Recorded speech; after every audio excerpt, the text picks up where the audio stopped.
Hey everybody, this is the Burchda R5 Pro, and we just assembled this yesterday and pretty excited to try it out. It is a folding e-bike with a 750 watt motor. Let's go ahead and fold it and see how this breaks down. So you just pull this little trigger right here and pull this lever out, and then the whole thing, there's a hinge right here. The whole thing's gonna just go like that. Oh, and it has a little thing it can sit on when it's folded, which is pretty handy. This bike has a cadence sensor. The difference is a cadence sensor goes immediately when you pedal, and it just gives it as much power as it's gonna give it in that pedal assist mode. So in one, it's gonna give it like 10 miles an hour worth of power as soon as you start pedaling. It's got, you know, the usual shifters, does have hydraulic disc brakes. You need those on a bike this big and heavy, and it weighs about 75 pounds. So it is a beast of a bike. Okay, when you turn it on, you get this little count up. This is kind of common on other bikes as well. And then of course your pedal assist has 5 levels. You've got a button here that says light, but all it does is actually dim this. It doesn't actually turn on a light, but it dims the screen, so I guess that's for night riding. Your actual light button is right here, and that turns on your headlight right here, which is pretty bright, and a tail light in the back when you push this light button. So don't be fooled by the light button on the sensor here. All it does is dim it. And then you got a horn, which is very loud, and you've got an info dial that gives you your odometer, your max speed, your average speed, a tripometer, etc. There's probably some sort of hidden menu in here where you can unlock things. I don't really know about all that, but this is kind of all the controls that you have. Keep in mind that that's not your light, that's your light. But a few hints if you're trying to assemble this thing.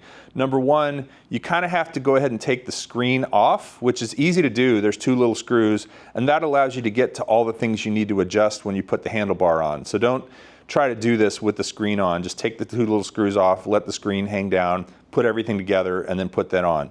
Number 2, the instructions never mention that you have to attach this rack to the back right here, but you do. It wasn't attached when we started, so we went ahead and put these 2 screws in to hold it steady, and now it's good, but the instructions didn't talk about that. And then probably the biggest thing for us is we found that this brake cable for the front hydraulic brake was kind of getting in the way and had danger of getting into the tire or into the spokes and breaking. But then the guards for it, which hold it in place, are on this side. These little things, I think, is what it's supposed to go through. It seems like it would go through these, and these would keep it out of the wheel, out of the tire, out of the spokes.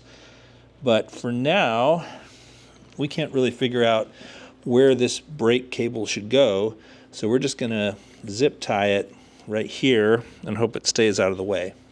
We got it together. It took us about 1 hour and 10 minutes between 2 of us. I highly recommend when you're assembling a bike, especially a heavy one like this, that you have another person with you to help you lift things and to get it all going. This is gonna be our first ride on it. We're gonna go out right now and try it out. Okay, I just turned it on. This will be my first time on it. It's in pedal assist 1. The battery was charged, and all the indicators for travel distance are at 0. So let's put some miles on it and see what happens. It's very comfortable. These big tires give you lots of cushion.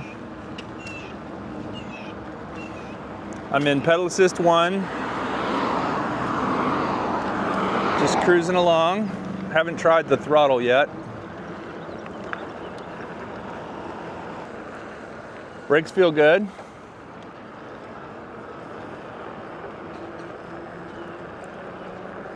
Take it up to pedal assist 2. I think that's one of the things that you get on these big heavy bikes is it's very smooth. It feels like the ride is really comfortable. These big wheels just absorb a lot of shocks and bumps and stuff, and so you just feel quite comfortable riding on a bike this size.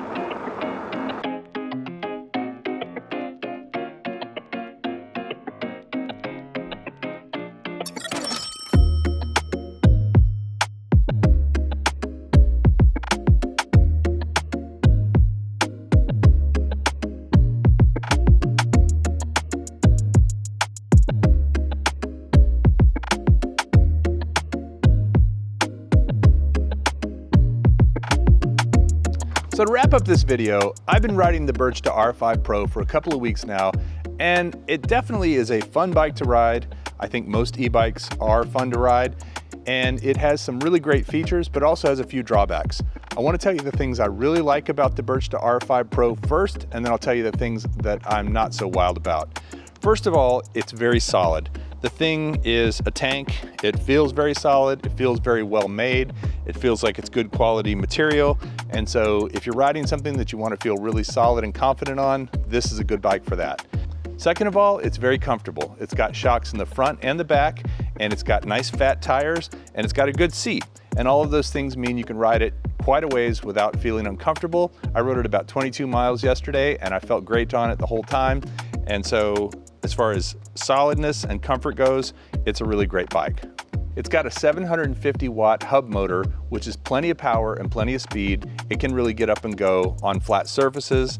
It does pretty well on hills, but if you're going up a steep hill, you're gonna have to pedal assist to help get up it, especially if you weigh a little bit more like I do.